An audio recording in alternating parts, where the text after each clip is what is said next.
Welcome to Golf Smarter Mulligans, your second chance to gain insight and advice from the best instructors featured on the Golf Smarter podcast. Great golf instruction never gets old. Our interview library features hundreds of hours of game improvement conversations like this that are no longer available in any podcast app. But the more I looked at swings, the good players came out to this 3-1. And how we did it was by frame counts. As you watch video on your TV, there are 30 still frames per second of video. So when you're off a couple frames, it can really mess up your swing. And our best example of that ever is Tiger Woods.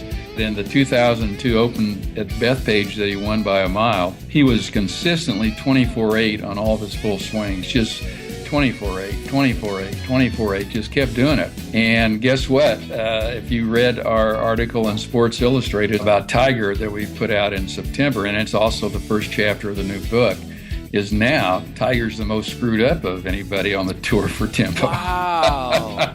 With another interview from the archives of Golf Smarter, here's your host, Fred Green. Welcome back to Golf Smarter, John. Hey, Fred, glad to be here. You want to try that again? Sure. Oh, okay. Glad to be here? Glad to be here. Okay, here we go. Ready? All right.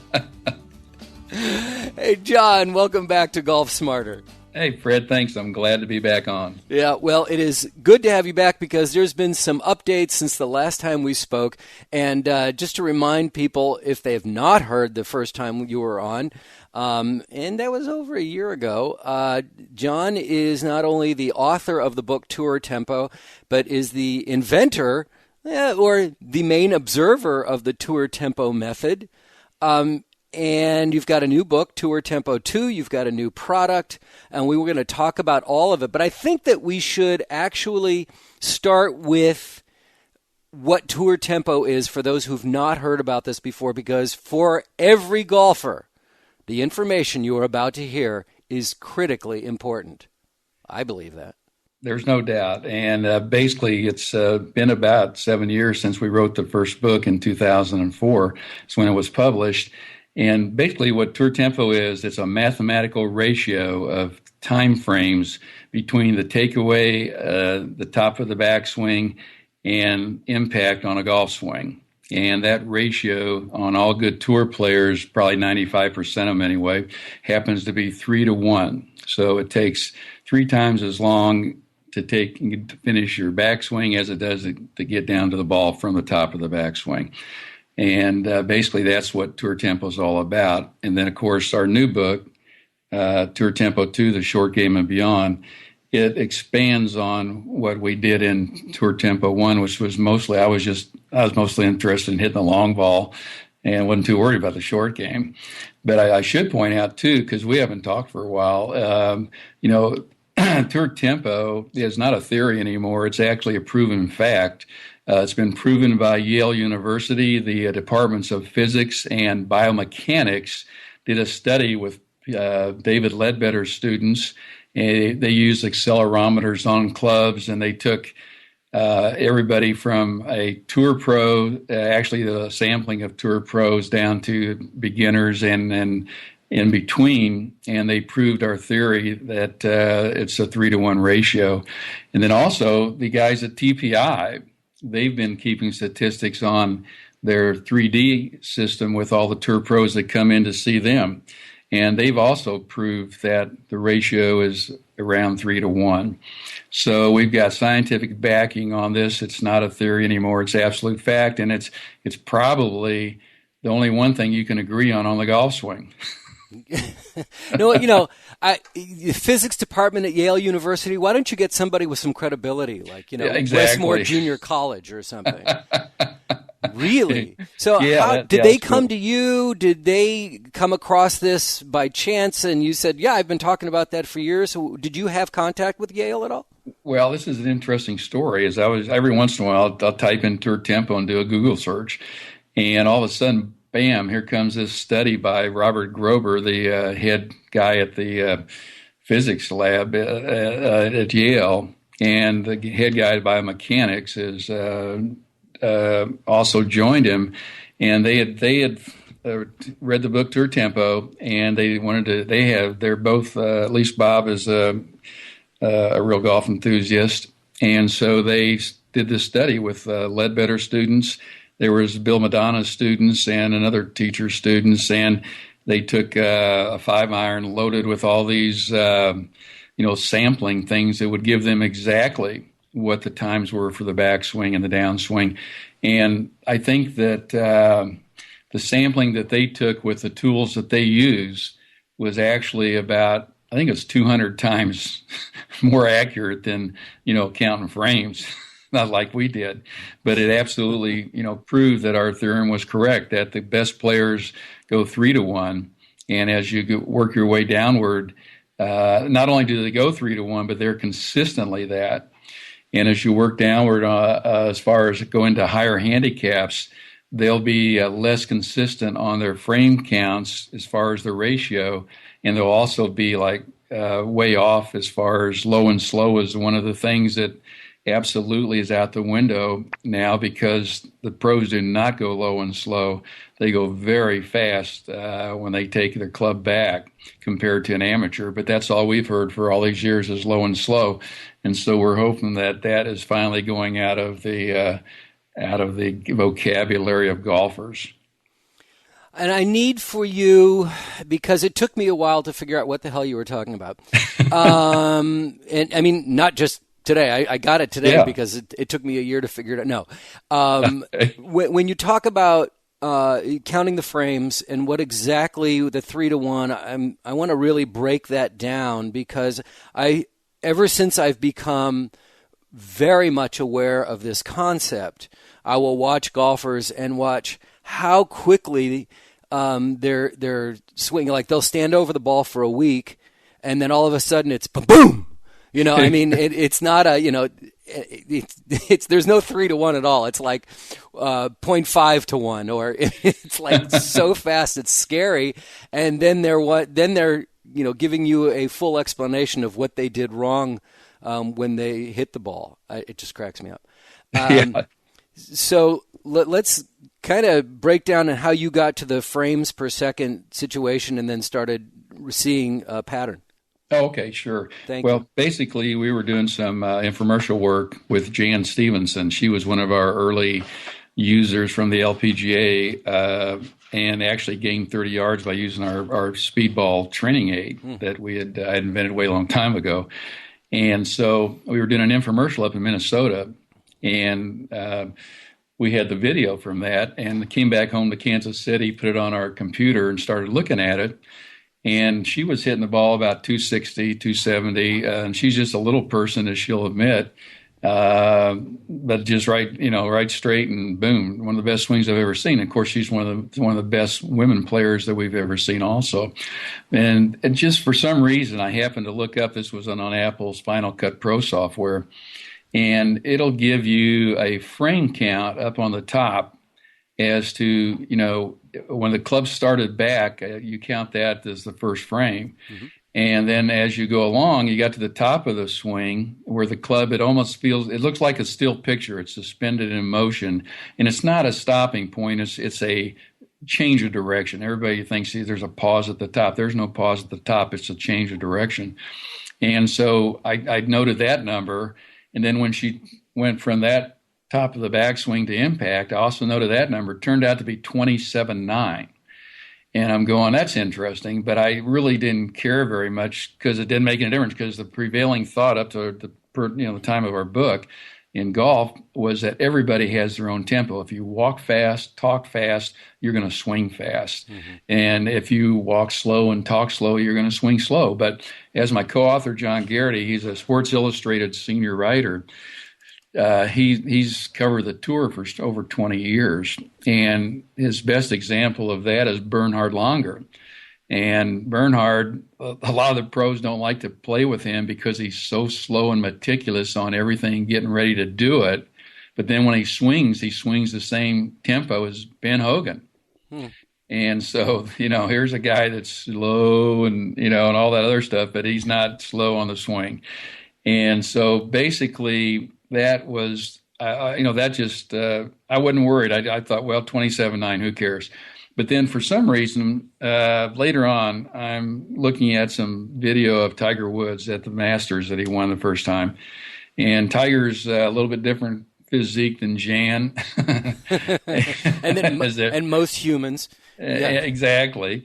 And so basically, he's got an 8-iron in his hand. He's got an approach shot at the Masters. And I don't know, for some reason, I just counted that.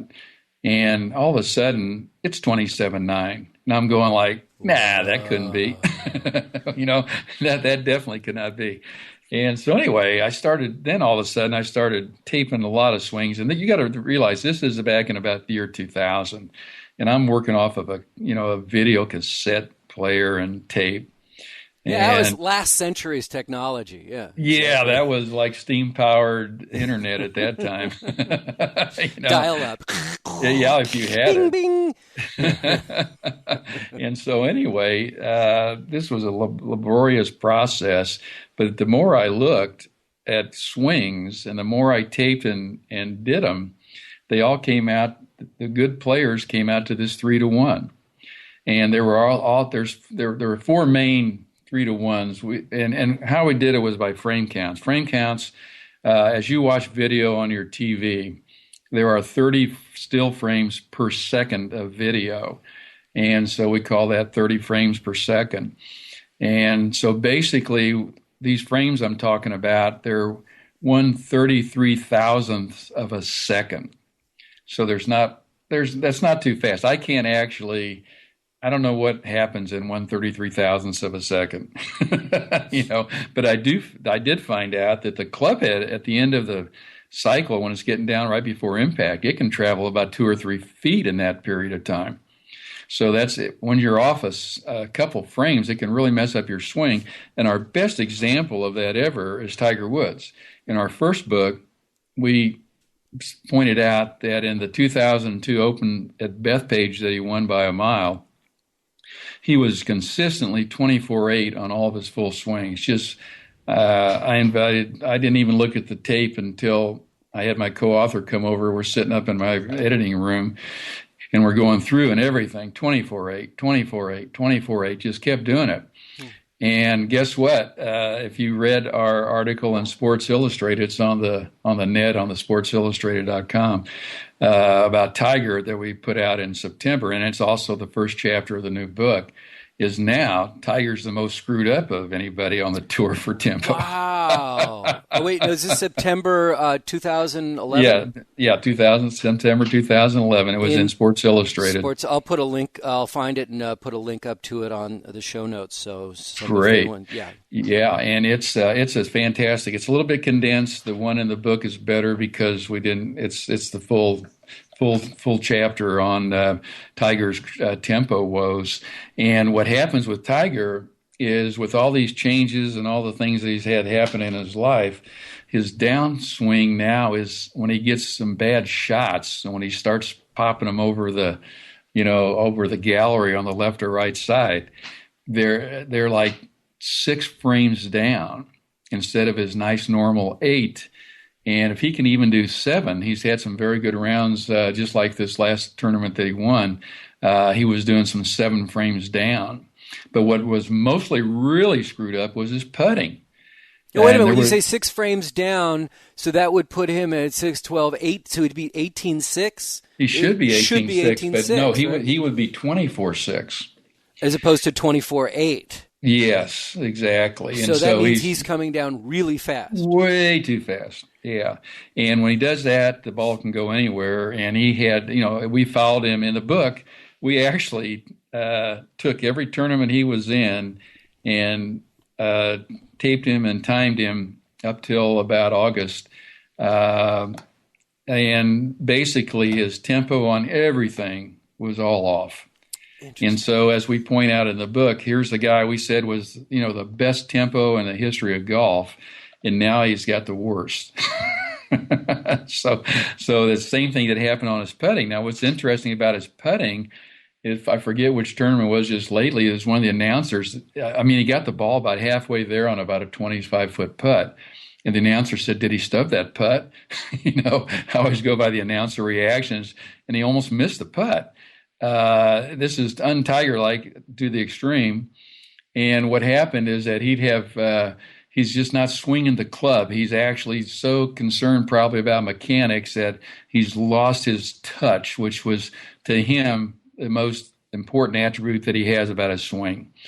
And for example, the reason he won the tournament and had only 27 putts in the middle two rounds, this last one at the the one that he puts on, I forget the name, Chevron.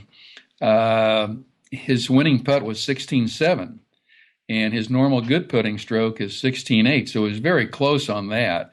But on other ones we've clocked, they're all over the place, like 14.4 and 12.6. I mean, just some really, really bad putts as far as tempo.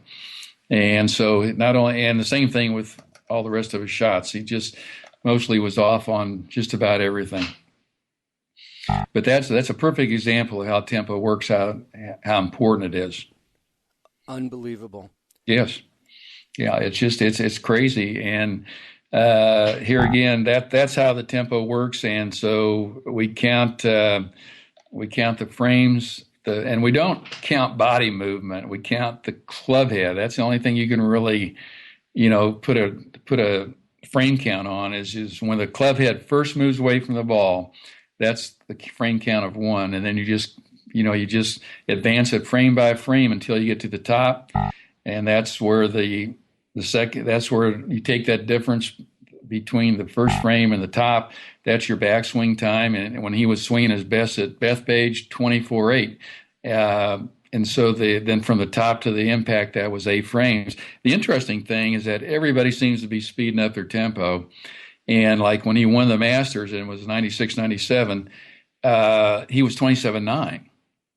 And those are still good counts. So we provide counts on our Apple apps for the iPhone and iPad and everything.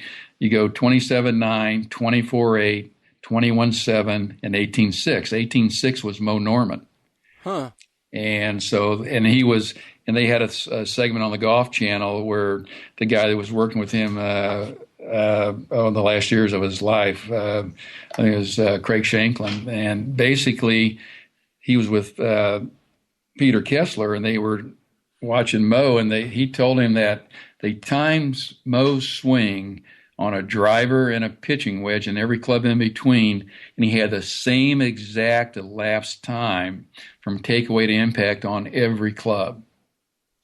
And how Mo got there, that shows you how important tempo is, and that's what you want to have on your swing, is the same tempo with a full pitching wedge or 9-iron as you have on a driver.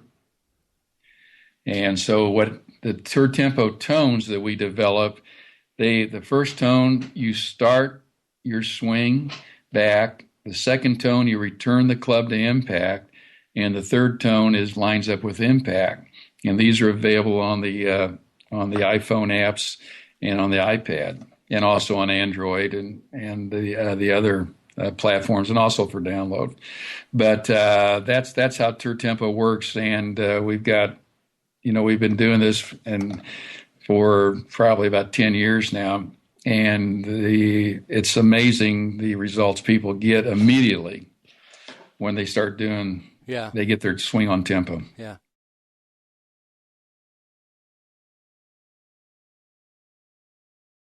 When you say that it mess up your swing if you don't have the proper tempo, mm-hmm. Explain what you mean by that. That it will mess up your swing. Will it mess up the results of your swing? It'll change your swing. What do you mean specifically? Well, it's just the fact that the best players in the world have come to a certain tempo, and basically, this is it's kind of a universal. It's just a it's a guideline, because basically what happens, we've seen it happen immediately. We can put people on the tones right away, and all of a sudden they'll hit the ball. It's incredible what they'll do as far as length, as far as accuracy, and as far as square contact, just by going to the tones. And basically, one of the biggest thing it does is it takes away the 20-point checklist that everybody's always thinking about. And you've played with guys that have done this. I have too. They'll sit there for 3 minutes. They'll be running through their checklist, and I've seen the checklist. They got them in their bag on a piece of paper that the pro gave them, and they're running through that. And we shouldn't be laughing because it's so true. No, it's absolutely true. And basically, it's one of our things that it's one of the biggest things that the tone keeps you away from, because that's the remarks we'll get from people that have tried it. They'll say it got me away from the 20-point checklist, and now I enjoy golf more. And so this not only gets you playing better, but when you play better, you enjoy it more, and it just kind of feeds on itself. But that's basically what we say, is that when you hit the tones correctly and your tempo is correct, you just have the opportunity to hit much better shots. Yeah, and let's go over now the idea of the tones and how that works, because I really didn't get it until I used the Tour Tempo, the micro player, and used it religiously on the driving range. And being an ex-drummer, pretty good with rhythm. So once I got that in my head, even though I haven't worn it in months, I can step up to the ball anytime and recreate that rhythm in my head. And not only does it improve my shot making, but it also slows me down frequently. To a better rhythm, a better tempo. Absolutely, and you're one of the lucky ones. I couldn't carry a tune in a bucket, and so basically I have to rely on the tones. But my co-author he's an accomplished amateur jazz musician. He can play the piano and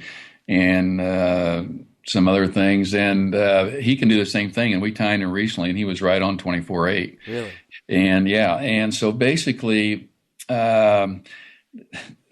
most people, I'd say the majority of people are like me, and that's why the tones are so important. If you like, I've got on my iPad. I could go ahead and we've got the iPad app. It's called the Total Game, and it gives you both the long game and short game tones. And for example, I'll go ahead and play the Mo Norman tones, and you can get an idea of what they sound like. So you have the tones. You have these like, this is a Mo Norman tone. This is a Tiger Woods tone. Do you? Yeah, exactly. Interesting. Yeah, well, just because Mo Norman was, one of the great all-time one of the best all-time ball strikers. Yeah, there's nobody. You can't name somebody that's probably better than him, and so. That's fast. Yeah, that's pretty fast, isn't it? Yeah. Okay, now let's talk about what we're hearing and what we're supposed to do with that. Okay, what you're going to do is there's three tones there, but let's go to the slowest one. This was Tiger Woods when he won the Masters, when I first discovered Tour Tempo. That's 27.9. And he's crushing the ball at this point with that. Oh, well, yeah, he was killing it. Yeah. And that sounds like it's painfully slow. Yeah, exactly. Well, it does now since you listen to the 18.6. Yeah. And this one is what, 27.9? This is 27.9. Okay. And so what'll happen, you'll hear that tone, and then you'll be followed by two more. So it's swing, set, through. Swing, set, through. Swing, you mean back? Yeah, pull back. The club back. And the second tone, you're at the top of your swing. And the third tone, you're at contact? Yeah, and I'll give you the voice. Here's the voice commands on that. Swing, set, through. Swing, set, through. Swing, set, through. Oh, somebody's going to do a mashup of this, and it's going to be on Glee in 3 weeks. Swing, set, through. Yeah, that's my number 2 son. Swing, set, through. But this is Mo. Here again, back to Mo Norman. Swing, set, through.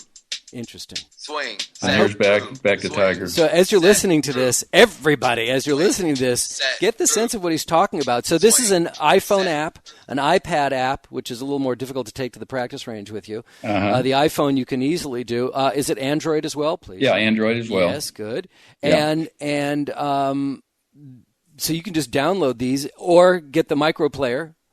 And now the book.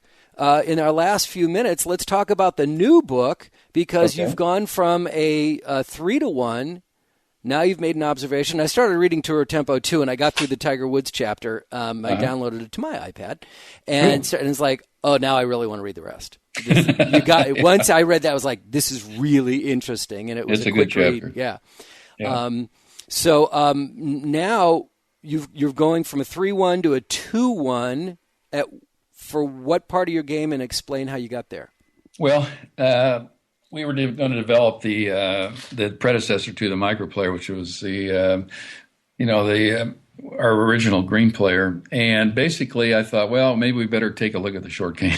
Why not? Just in case. It's not that important, right? Right.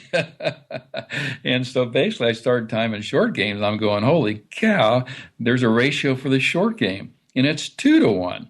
And so this explains why golf is so hard. You have a long game ratio of 3-to-1 and a short game ratio of 2-to-1. And now when we say short game, we're talking about putting, chipping, pitching, sand shots, bunkers around the green. And we kind of found something interesting. Depending on the player's ability, some players, even from 80, 90, 100 yards in, the pros, they can go 2-to-1. Yeah, it's a much more, think about, it's very reasonable that this is the way it is, because we're not interested in distance on short game. We're more interested in accuracy. Absolutely. Yeah, and so this is a much more accurate frame count going 2-to-1. And basically, we found out one of the revelations in the book was that most all amateurs, they just wail away in the sand. They usually they're 3-to-1 or whatever their long game count is, and that's way too fast. It almost feels like the club's just going back down the ground when we do our 2-to-1. So basically, that's what the new book is about, the short game and beyond. It's also not only the short game, but also all the stuff we've learned in the last 10 years.